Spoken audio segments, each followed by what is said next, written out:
So as you can hear, we have got recording in process. This is being recorded. So we'll talk a little bit more about that in a minute. But just wanted to say good evening to everybody and a very warm welcome to this masterclass on how to podcast with award-winning journalist and broadcaster, amazing, I have to say, Edie Lush. This event is organised by the Circle NGO in association with the London Press Club, and it's to raise funds to help support vulnerable women and girls around the world. And your donations tonight are going to make a big difference. So far, we've just passed the £500 mark with this event. So it's really a big thank you to you for donating. For those of you who don't know me, I'm Eve Conway and I'm chair of the Media Circle, which is part of the Circle NGO. And that was founded by the singer, songwriter and activist Annie Lennox in 2008 to empower women and girls globally. We are a global network using the collective power of women to support and empower the world's most marginalized and disadvantaged women and girls. And we do this by supporting frontline grassroots organizations in some of the world's most vulnerable countries. And we also advocate for long-term structural change. So we're delighted that our host for this masterclass is our very own Media Circle member, Edie Lush, creator and co-host of the Global Goalcast. And Edie is joining us from a very iconic location.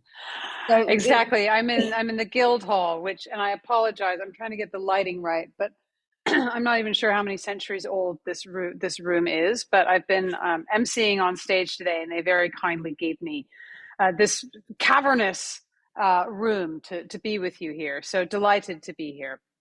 And we're delighted that you are here. And in fact, you're in the old commoner's room, I understand. Whatever that means. I don't even know what an old commoner is, but I am now one. Well, but it's not just me. We've also got the marvelous Claire Waite Brown with us as well.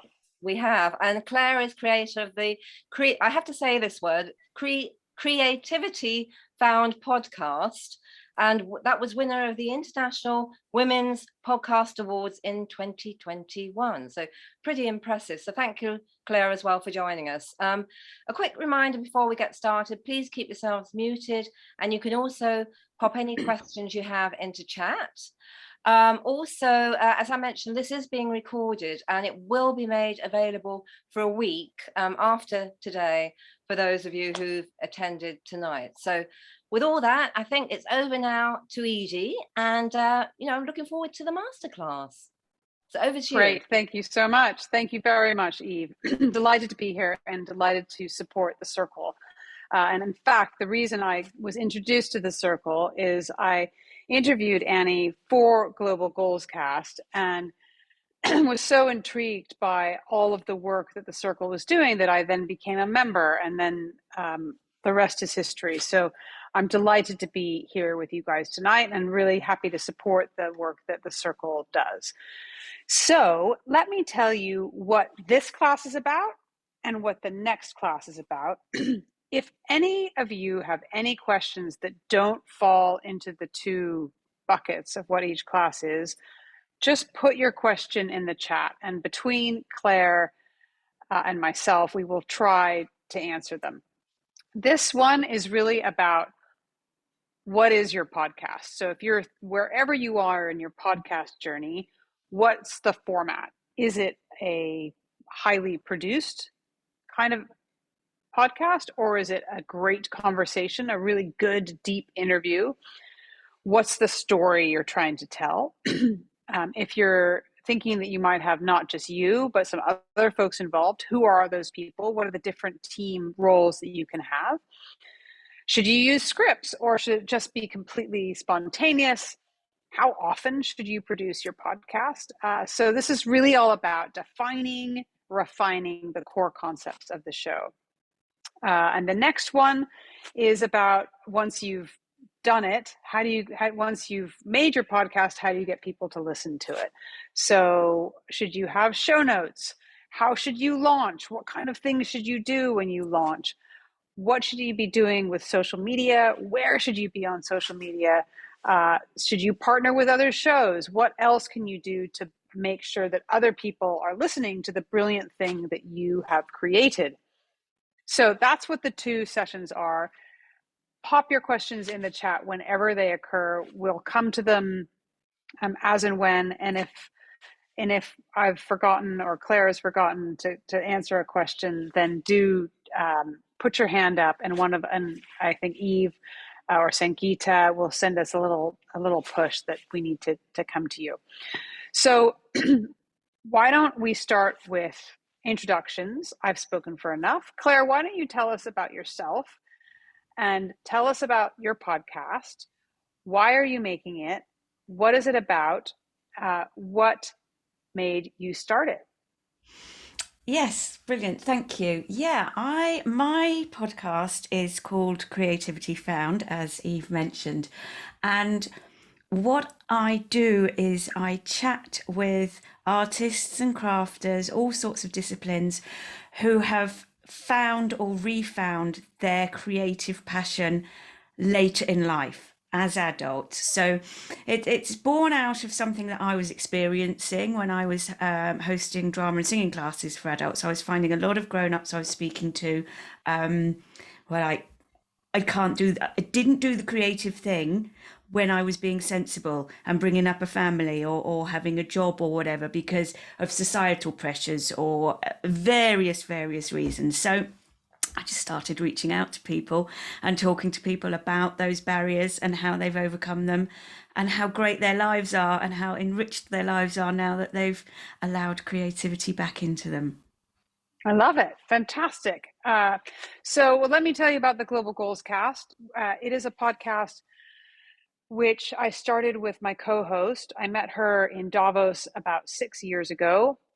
A friend of ours that I was working with introduced us and said, you guys should do a podcast about the Sustainable Development Goals. So it wasn't even my idea. It wasn't her idea.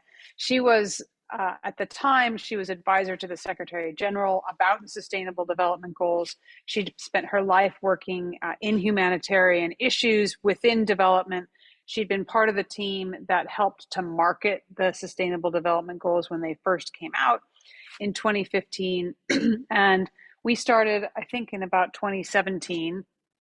And we knew from the beginning that we didn't want it to be a pure one interview. We wanted it to be more of a podcast that had several interviews, that had a script that we needed to come in and out of, and that it was as much about Claudia and myself and our dynamic together. Sorry, not about that, but that enhanced the stories that we were trying to tell. So we'll come back to that issue when we talk about team. But it's really great to have Claire here because what we do is quite different, and when you listen to them, you hear different things. So in ours, you will probably hear 5 or 6 or 8 voices, and in Claire's, you'd hear fewer. And both are amazing ways to tell your story. And both are entirely achievable. So that's really what we're about. What I would love to hear from the folks in the audience is where are you in your podcast journey? Do you have one? Are you thinking about doing one? And if you have an idea about what you'd like it to be about, what is it? You don't have to go into a huge amount of detail, but we'd love to hear a little about what you guys are planning. And I'm delighted to see people's cameras on. I love it when people leave their cameras on.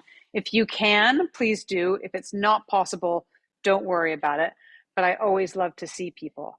I quite often, however, when I'm at this time of day, I'm quite often making dinner. So I'm sort of chopping and there's a giant knife, and then somebody will look at me going, what are you doing? So don't worry if you can't.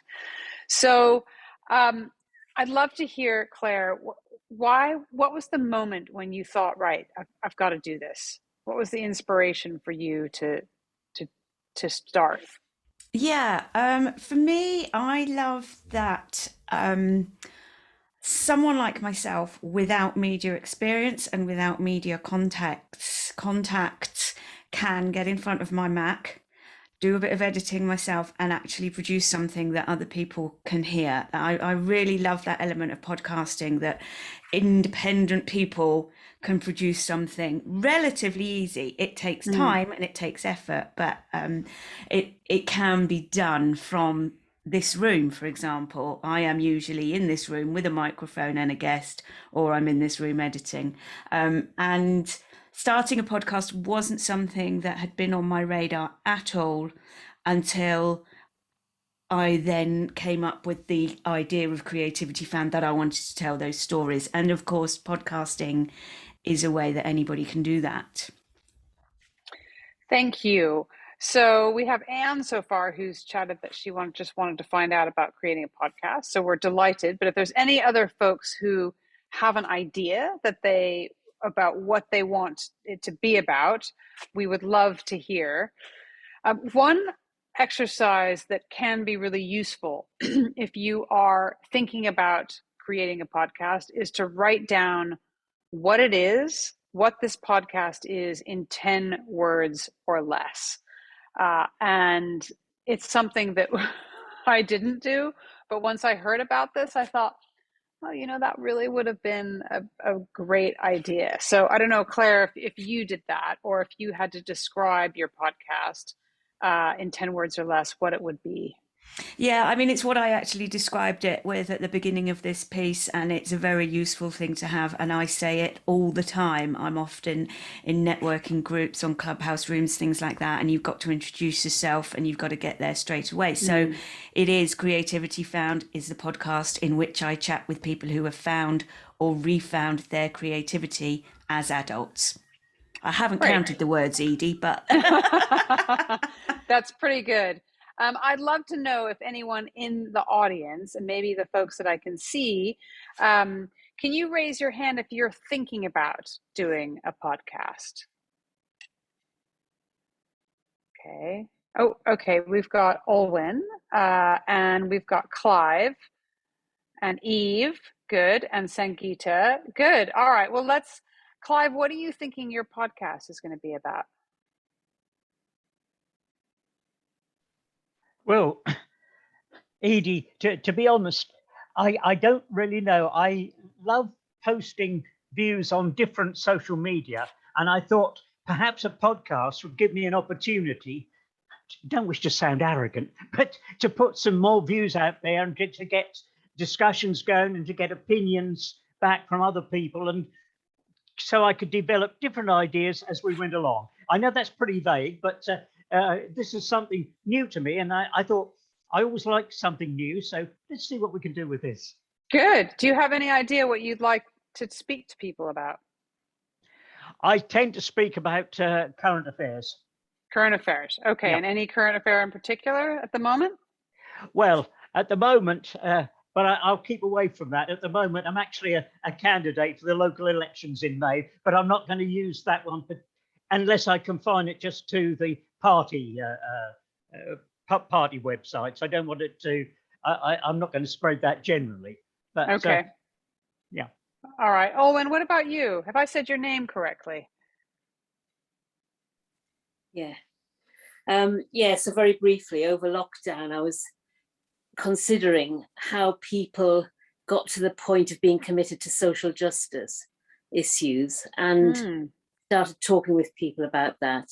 And we've been gathering stories from people, and we've been asking people to think about the experiences, the events and people that have influenced them to get to their commitment.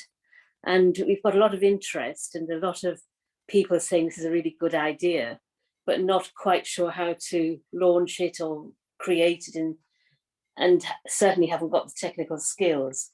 So just think that's what it's about. Great. Who's we? Well, there's a few of us. It's about 5 people who've just got together to consider it, and we've got about 5 or 6 stories now, which I think would make really interesting podcast content. We've asked people to think about it. It would be about 5 or 6 minutes of dialogue, but Mhm. we're not sure whether to do interviews, whether to do, I don't know anything about it really. Okay, cool, great. Well, you're delighted to have you. Thank you. Sangeeta, what about you? Hi everyone. So I'm a creative, as you know, a musician, actor, storyteller. Apologies for the dog, because the dog wants to learn too, obviously. And I tend to have lots of material in terms of ideas or stories, and sometimes it's hard to know which piece goes where. So I'd like to get a really good sense of what makes something podcast worthy, if that makes sense. So what, you know, as well as telling stories, I have an idea as well around Nothing's Wrong With Me, which is a song I created and a video to go with that, and efforts around it. But yeah, separating out, I think, from all my ideas and, you know, whatever it might be, music, even technology, what makes a good podcast, what makes content relevant for a podcast versus a book or something like that. Got it. Okay, great. Thank you. Anyone else who's got something in mind that they would be happy to share? Okay, that's all right. That's good. So the exercise around writing down what you want to do, what the idea is in 10 words or less is quite useful. And one of the things that is also useful is have a look at when you've written those 10 words down and see if any of the forbidden words are in this. Now, this is an idea that came from Graydon Carter of Vanity Fair, of words that he refused to publish in Vanity Fair because they are words that don't get past the bouncers in the brain. And when I do communication training with people, these are the kind of words that we're so used to reading, to seeing, that they've lost their meaning. And actually, some of them are pretty surprising. So these are the words that Graydon Carter does not allow. And there's some words in there that I imagine we all would like to use. So it's a useful thing to really make you hone in your idea of what it is that you want to do. So my co-host loves this idea of champions making the world a better place. So I was like, I checked my word list and I thought, well, you know, that's not bad. Okay, we can do it. But it's interesting that even some of the words that, you know, beautiful, diverse, extraordinary, those are words that actually they don't necessarily mean anything anymore. So something to keep in mind, because as Claire says, you're going to start saying this kind of thing over and over.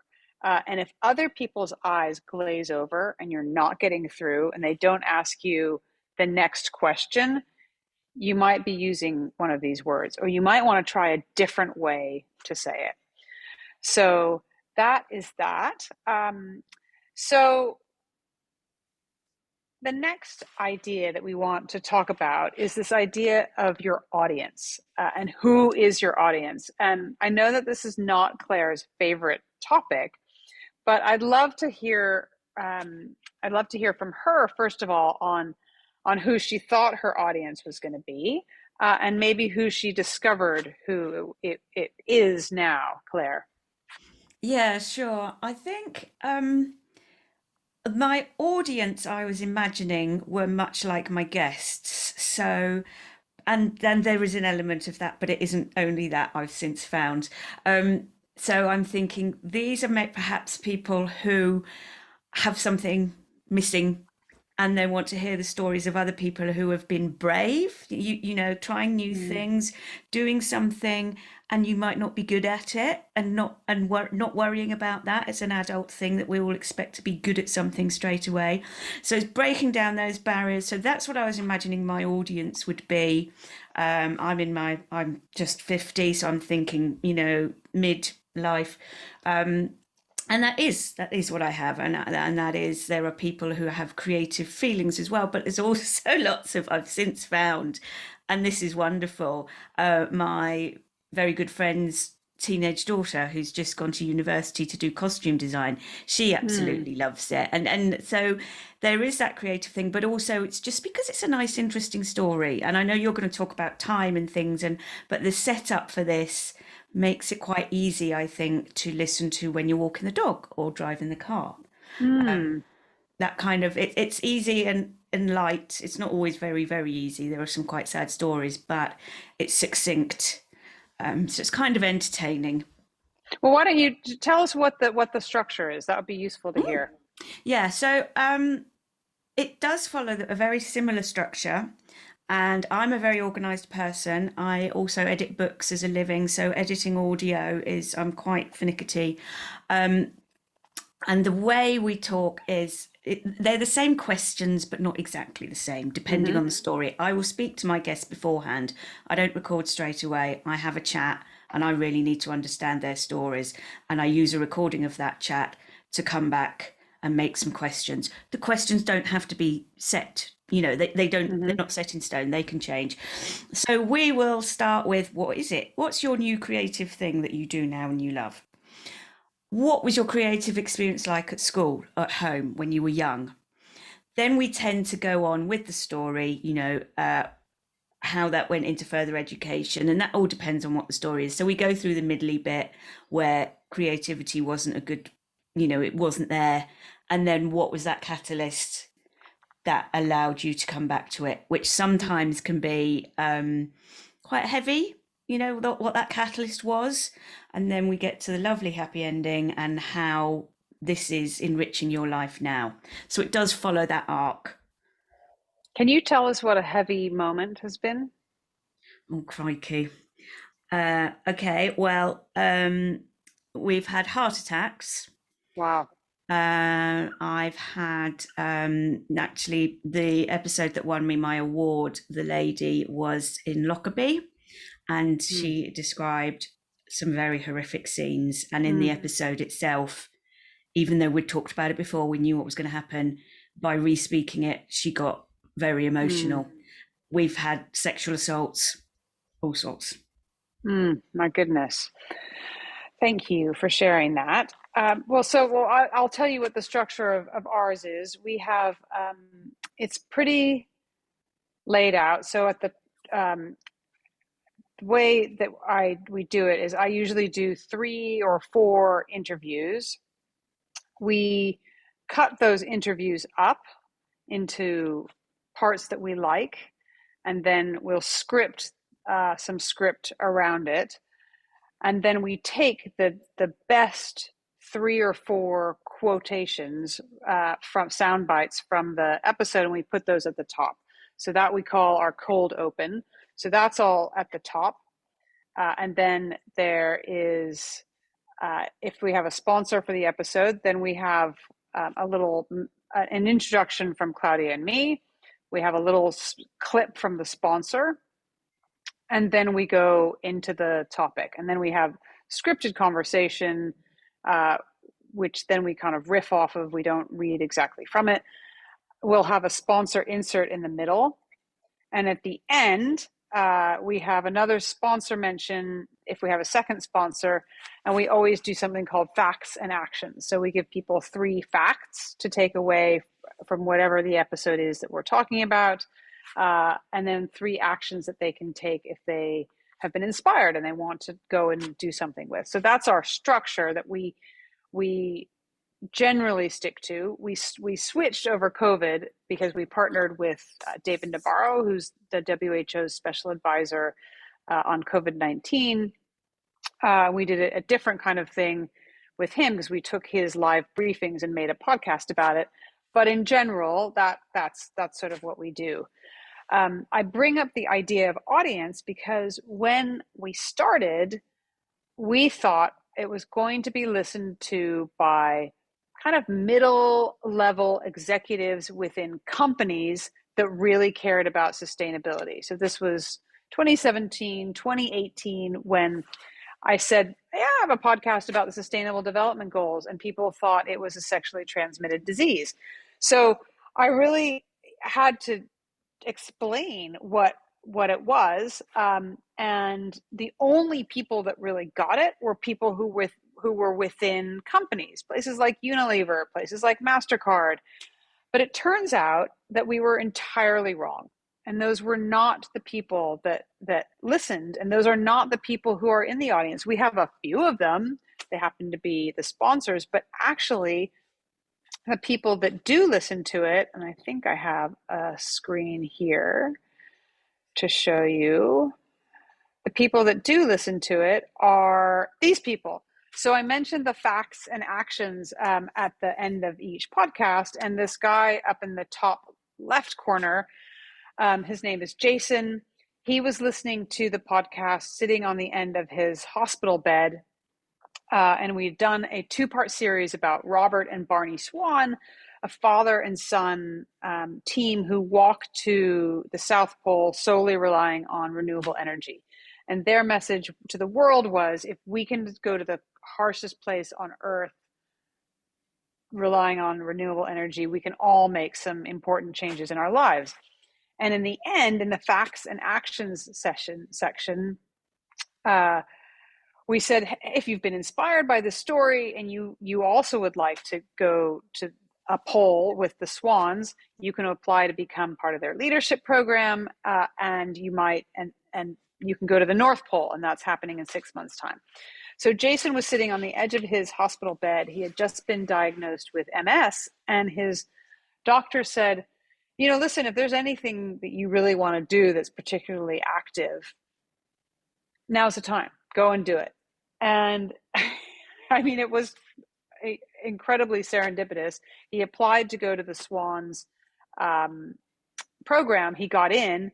It changed his life. He ended up going back to the United States, to Detroit, where he lived.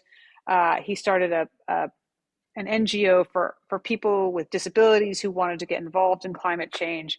And he's remained a friend of the podcast, and we check in with him from time to time. In fact, he recently sent me a picture of him hiking, and he has a cat, and the cat also likes to hike, and he puts the cat in a backpack.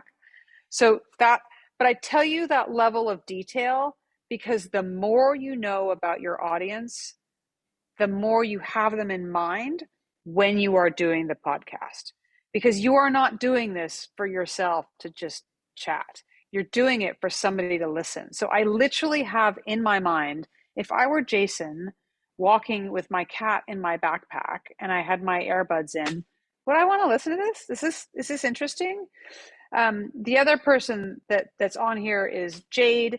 She is a makeup artist. She was my makeup artist at Bloomberg TV. We lost track of each other for years.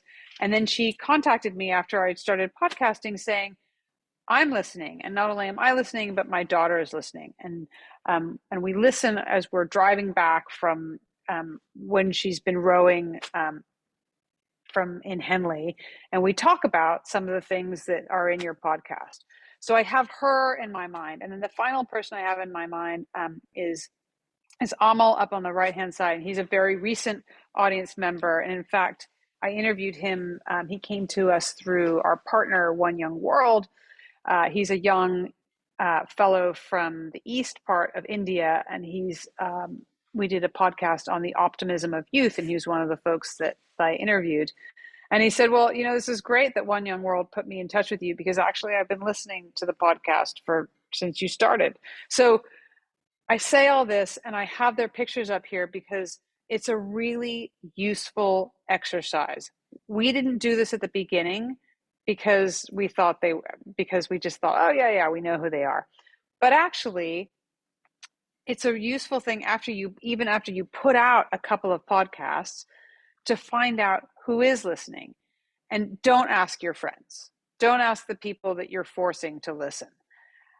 Put a message out on social media or however you want to communicate with people and ask them, what is it that you like? And then tell me about yourself.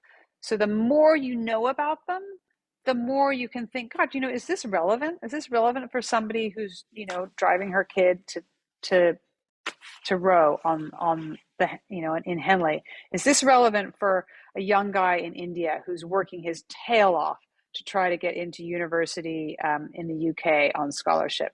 Is this useful for a guy who is starting an NGO bringing disabled folks into climate change? Are these things that are useful? And quite often, it will mean that I'll cut out parts of what I think is kind of interesting, but actually maybe not for the audience. I'm just sort of, I'm leaving them in because, no, I thought it was a good little tangent, but actually it's thinking about them has really taught me to be quite brutal and with the red pen and cut things out. I don't know, Claire, if that resonates with you at all. Yeah, editing. I am very aware of that. There's the minutiae of editing out ums and ahs and you knows. And there's the bigger bit of editing out something you actually go, oh, hang on, this person kind of said that already, but in a different way. And for whatever reason, we are always thinking of the listener. I don't do a lot of talking in my interviews. My guests do all the talking. And I don't want anything to put the listener off. So if that might be someone that says, every other word, I'm going to cut some of those out. We've got to make it easier. And the same with repetition, exactly what you're saying. Content is what's important. So I'm, big on the editing. Okay. So Olin asked a good question. How do you know who's listening? I mean, you don't until you've done a few. It's useful to do this exercise ahead of time because you can then start to pitch what you're doing to somebody, have somebody in your head, and you can make them up. They don't have to be, your friend or somebody that you actually know. But if you have somebody in mind, it helps you as you think about who you might want to interview, what story you might want to do. If you've got, you said, Owen, that you've got a few stories you've been collecting. Which is the one that you put out the first? Well, given the audience, I think this one would be good. And then after you've put out a few, you can then ask people, and then you can do a simple survey via SurveyMonkey. You can ask people on social media what it is they liked, that kind of thing. Sangeeta's just said that she also has traveled to the polls with Robert and Barney. That's so cool. Yeah, we met at the TEDx UN, and I was with a company to help them find sustainable technology to take out to Antarctica. Oh, cool. Do that journey. That was 2014. I went with Robert, and I don't know when Jason went, but if he went in 2014, we met. No, he was later. He would have been in 2018. So he went to the North Pole. That's so cool. So the other question Eve mentioned was that there's so many great podcasts from the BBC.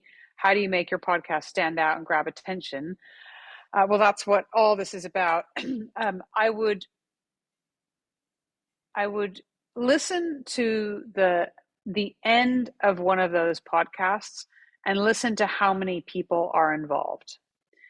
And once you've done it once, you don't have to feel bad.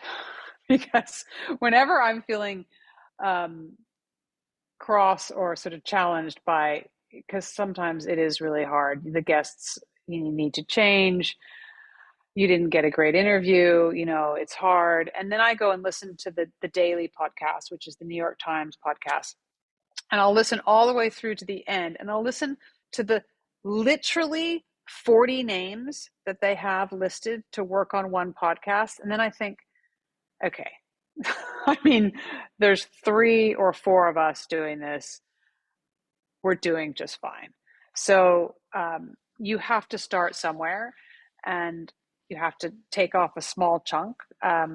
Just be, give it a try. You have to be committed, and you also have to you have to know that it's going to take a while. For me, at least, our podcasts have a really long tail. So the ones that came out, even at the beginning, people are still downloading.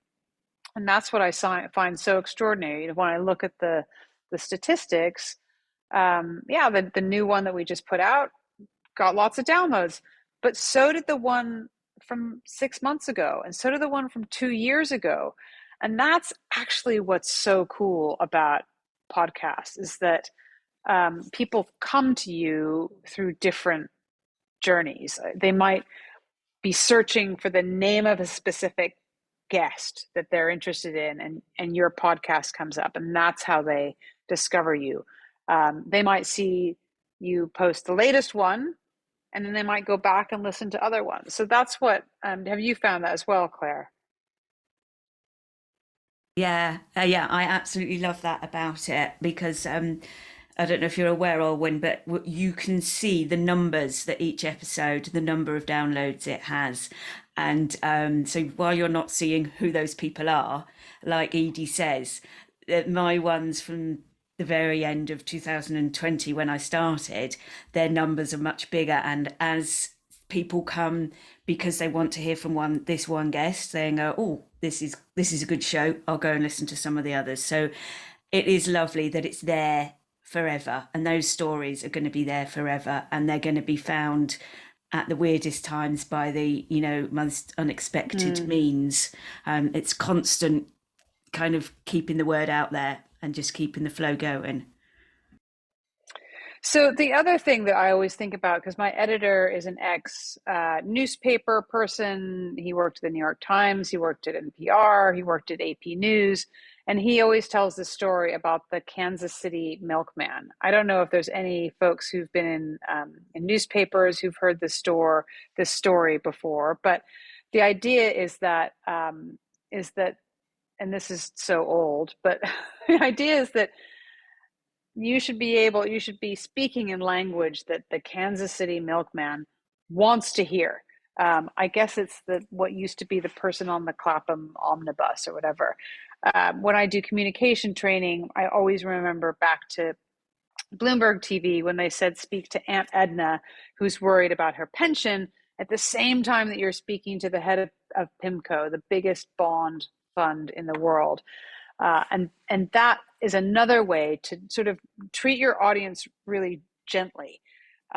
Be brutal about the editing, and also be brutal about jargon. In every one of your worlds, you're going to have bits of jargon. And if we ever hear, the horrific development jargon, we immediately either ask the person what they're talking about, or we'll cut in and say what that thing is. And I don't care what industry you're in, there's always things that you think people understand that they don't necessarily. So a really good thing to keep in mind is, would an intelligent teenager be able to listen to your podcast? And that's why I love thinking about Jade and her daughter, because I always think, would her daughter, who's now 19 years old, but when she started listening, she was 16, would she get this? Like, would she think this is interesting? And if she wouldn't, sometimes I just go back and edit it. So that's audience. What about team? So I love, Claire, how much you do. Tell me, do you have anyone else helping you? No, I do everything. I would like help with some things in the future. The one thing I don't like is, I know you're going to talk about this on the next one, is the writing of the show notes and those extra things that you have to keep doing for the promotion side of it. Yeah. But yeah, I look for my guests. When I see someone interesting, I approach them. It can come from anywhere. I arrange the pre-chats with them. We have a pre-chat. I then write the questions. I do the recording. I do the editing, send it off to Buzzsprout, promote it, because that's what you also have to do in order to be heard. You have to just keep doing that. So yeah, it's me. It's me and my microphone and my Apple Mac. There you go. And what do you edit it on? GarageBand. It's free on Mac. Yeah. Yeah. So that's what I started doing that. And very quickly I realized that I have many talents, but that is not one of them. I could do it, but I have comparative advantages in other things. So our team is me. I have an editor who is in New York City. And then I have Simon, who is our sound maestro, and he's in Brighton. And then there's Claudia, who's in New York. And she really comes in just for the hosting of the event. But the basic way that happens is that Simon and Mike and I will sit around, we'll come up with an idea, or we'll be emailing or telegramming or WhatsApping ideas to each other, and one finally sticks. Or our sponsor will have agreed with our sponsor. We want to do something around women and girls and technology, for example. And so let's push around some ideas that might work. I'll reach out to all of our partners, UNICEF Innovation, World Food Program, WHO. Has anybody got a good story? Sometimes they do. And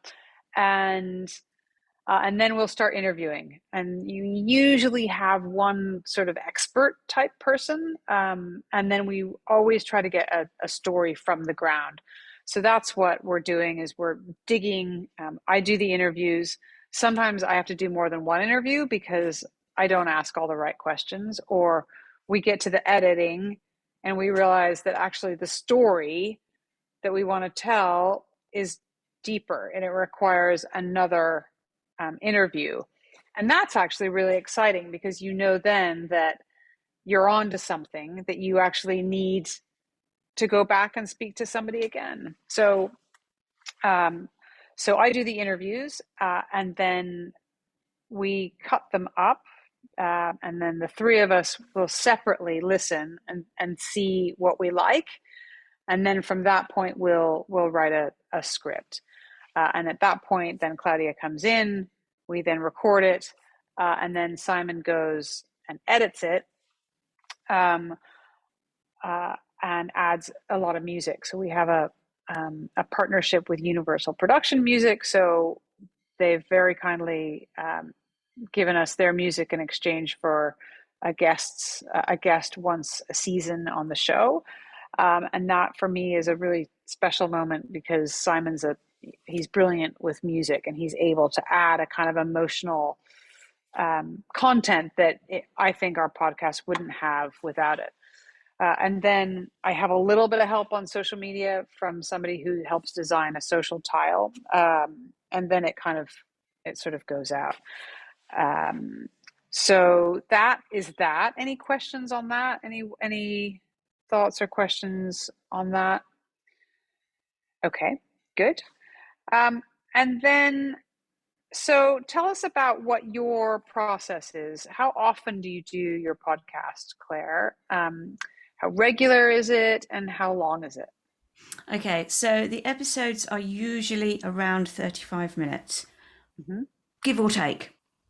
Laura Boswell recently, she went a bit longer. She had lots of interesting things to say. When I was first starting out, would read all the advice you get. So you must post, you must release regularly. If it's every Monday, it has to be every Monday. You must do this, that, and the other. And eventually over time, I've gone, hey, I've been putting too much pressure on myself here. I don't need to do it quite how everybody tells you to. Totally. So you learn what works for you. So I release every fortnight now. That gives me the time I need to edit and build a nice program. I've got lots and lots of guests already lined up, backlog of editing to do, which is fabulous. So I can, bring stuff out very regularly that way. And it just tends to kind of work that it fills in round about 35 minutes, but I'm not going to beat myself up if one time it's 25 minutes and another time it's 45 minutes. Yeah. If it's interesting content, like we've already said, the content is what's important, then go with it. Obviously, what I'm doing is much more linear than what you're doing with the various elements that you've got, which makes it much easier for me to edit it. And because I plan it that way, I plan with the questions, the editing is quite straightforward because I've already set up the shape of the episode before we even start recording. And how many do you do it in seasons? Well, that's another thing. You see, people will say, do seasons and have 6 per season or 10 per season. I did do a season because I wanted to go on holiday and I wanted to have some time off. So I took the whole of August off. And then I said, hey, I'm back with season 2. it doesn't really make any difference, really. Mm.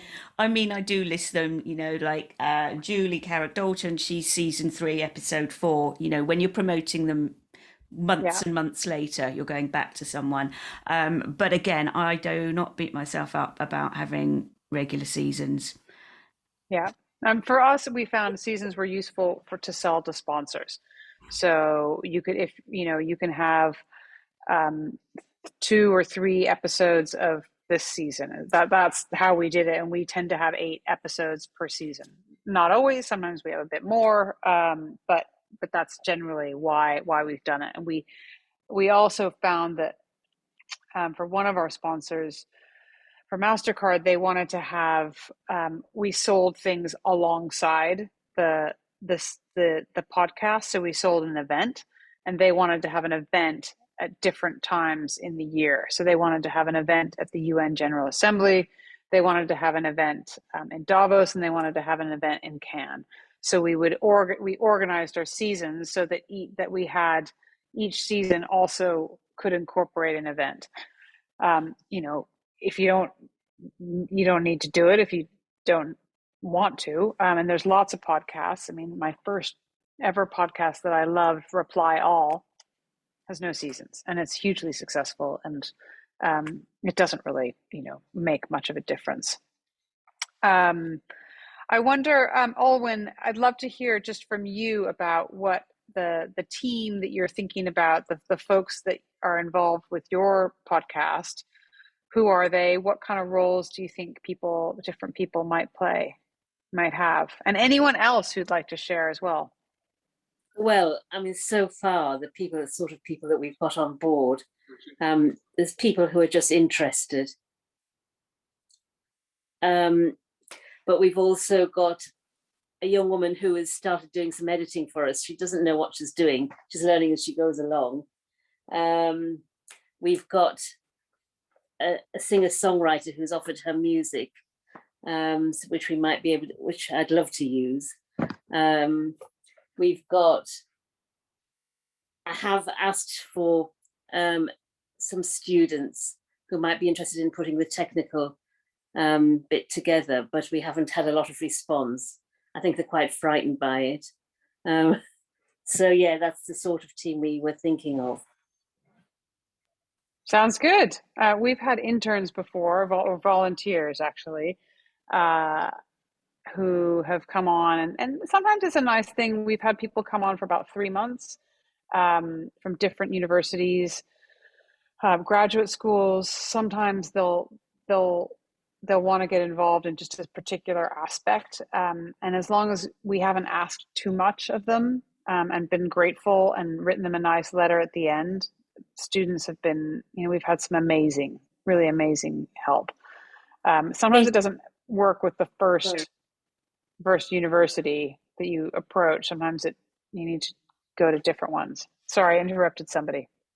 I think I was just going to say, I think one of the problems is because as a group, we haven't got the technical skills. I think that they're quite worried that they're going to have to sort of front it on our behalf. You know, they're going to have to take a key role. So I think that's their worry. Right. Have you got any budget at all to hire somebody just to do the technical side? No, that is a problem. Yeah. Okay. All right. Yeah. Well, it's worth, you know, it's worth thinking these things through. And you don't actually, to have an editor. Sorry, hold on for 1 second. From my experience, I can say that you can learn the technical stuff, and it maybe isn't always as scary as you might think when you're starting out. I've learned everything as I've gone along, and depending on what it is you're producing and what the production element of it is, obviously everybody will always say there's YouTube on this, you know, you can look stuff up, but I think don't let it hold you back, or don't get too worried about it because it's technical. It can be easier than you might think. Thank you. Sorry, they're trying to kick me out, but I've promised that I said I've booked this room for another 9 minutes. Well, so that the last real question is around, why are you doing this? What is the point of you doing this podcast? One person that I do a lot of work with does her podcast because she is a coach. She has done a podcast around working with working women who are mothers, and she's a coach that working women who are mothers come to her to help them try to get their lives back. And so she's developed a whole podcast looking at different aspects of this. She doesn't want a sponsor for the podcast. The only reason she's doing this podcast is to get her more coaching business. And a lot of coaches you'll find have that. I interviewed Simon Sinek last week about digital well-being, and to prepare for the interview, I listened to his podcast. And he has a podcast where he basically promotes people that he's published. So he has a publishing business, and he has people on the podcast who have written books for his publishing company, and actually they're really interesting. So you can do it for any reason. I wanted to do it because I missed having an outlet. I mean, a creative outlet. And I really loved Claudia, and I thought she was fantastic. And I was missing a way to tell stories. I've gotten other things out of it, but my need to do it was really actually purely just, I wanted that sort of creativity and that creative outlet. What about you, Claire? Yeah, I certainly see a lot of podcasts with that same kind of scenario you were talking about as a coach. So a podcast will be made to promote something else. So if it's a PR person, they're giving you, here are some brand ideas and things like that. Or maybe you're a poet and you want, you're not getting published, you want your stuff to be heard. Or you're a drama group and you want to just get your stuff heard and have some fun with it. I certainly wanted to get out and meet people. This has been absolutely amazing for me, meeting people, friends with all of my guests. Originally, I had thought, well, this is going to keep the ball rolling while I can't do my drama and singing classes. So this was going to be in the background, keeping the Open Stage Arts website going and having something going on there. It's turned into a much bigger thing than that. And as you already said, Edie, your podcast has taken you in some direction, and mine has taken me in a completely unexpected direction. But yeah, originally it was to do one thing, and now it's more for the love of it and some other things that are coming out of it as well. But I certainly wouldn't go into it to earn money. No, absolutely not. Don't think that's going to be something unless you're already a celebrity. Yeah, I mean it is definitely a labor of love, and it's and don't do it unless you enjoy it. Really, even if you can find a sponsor, the amount of time it takes to give that sponsor love, I would be better off doing other things in my life. But I do it because it helps me to be able to pay other people to do stuff. So Anne's question about do you have to learn technical expertise? So I don't have the technical expertise, but I do have a sponsor that helps me pay other people to do it. I will say that for the first, I did two to begin with, and I edited them on GarageBand, and I learned GarageBand from scratch, and I watched the YouTube videos, and I screwed around, and I swore, but I did it, and you can do it, and I am a technically oriented person, but I am certainly not a whiz, I'd say. Claire, what about you? What was your experience? I was going to say, weirdly, there are podcasts that you can listen to that can help you with this stuff. I was listening to one, I don't know how I came about it, and it was just snippets of stuff, and it was just really helpful to get my mind from going, oh, there's all this stuff, to going, oh, I'll just look at this one thing now. For example, in the chat, you've mentioned Buzzsprout, which is your hosting platform. They really want your business, so they show you how easy it is to use them. You have to look at the paid plans, see what you're going to need, but they do. And they, for example, Buzzsprout is a hosting that I use. They have podcasts about everything to do with podcasting because they want you on their platform doing it. And as I was saying to Olwen, it feels a bit heavier in the head than it does once you start to just like eat the elephant a little bit at a time.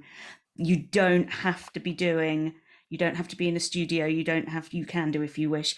It can be taken down and done well enough with the good content, just with a bit of thinking and maybe a bit of advice and a bit of just listening to other people's advice, but take it with a pinch of salt as well. Don't believe everything you hear other people telling you. Yeah, is that helpful, Olwen and Anne? Okay, good. So we're nearing the end, and that's all I wanted to go through today. So I've left the final bits for any questions that anyone has, or for Eve to give a little roundup. But are there anyone have a burning question that they want to ask? Okay, Eve, over to you to wrap us up. Yeah, Sharon, were you trying to ask a question? Yeah, just quickly, how much easier do you think it is to start a podcast now than when you started in 2017?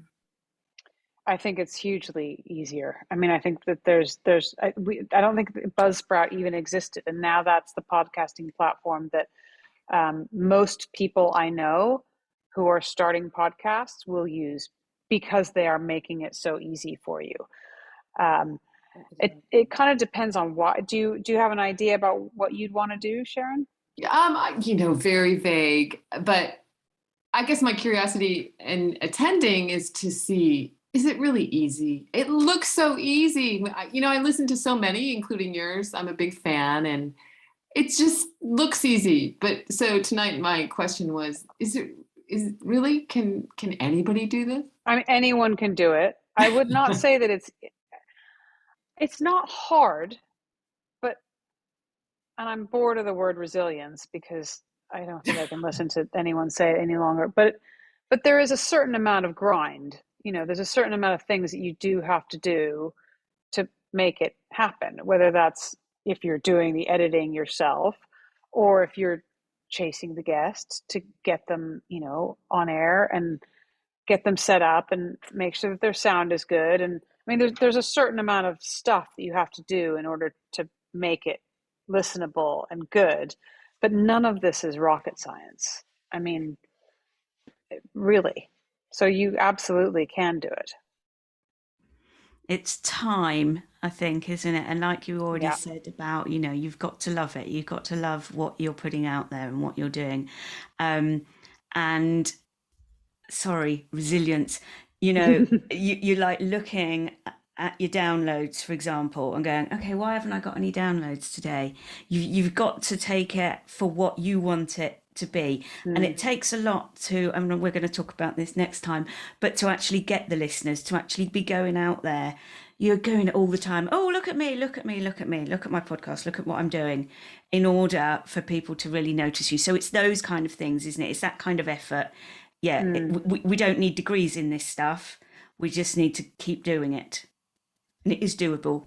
Yeah. You've got to put your effort in. I think that's a great tip, Claire. It's doable, isn't it, really? So I can't see anyone with their hand up at the moment. So I think that might be the end of the questions. And I'm a bit worried, Edie, that you're going to get chucked out. I know, I'm going to get locked in the guild hall. I know. Sending up the flag. We'll come and rescue you, I think. You might be there next week doing the... Yeah, exactly. Be there on Wednesday. I know.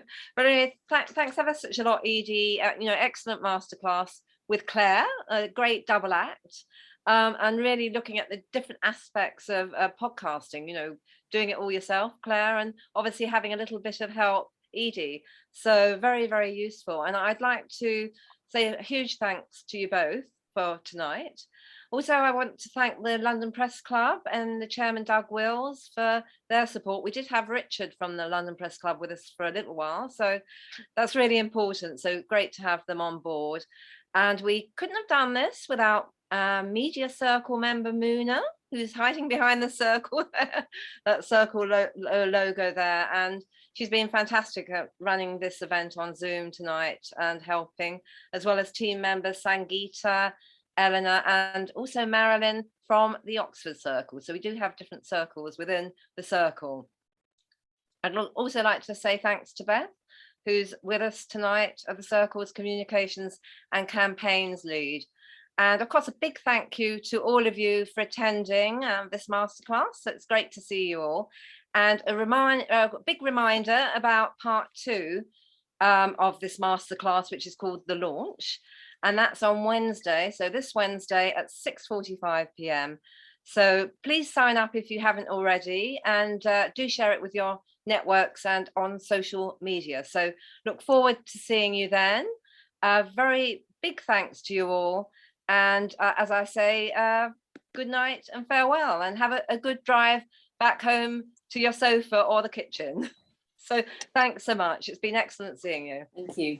Bye. Bye for now. Bye. I'll see you on Thank you. Wednesday. Bye, everyone. Bye.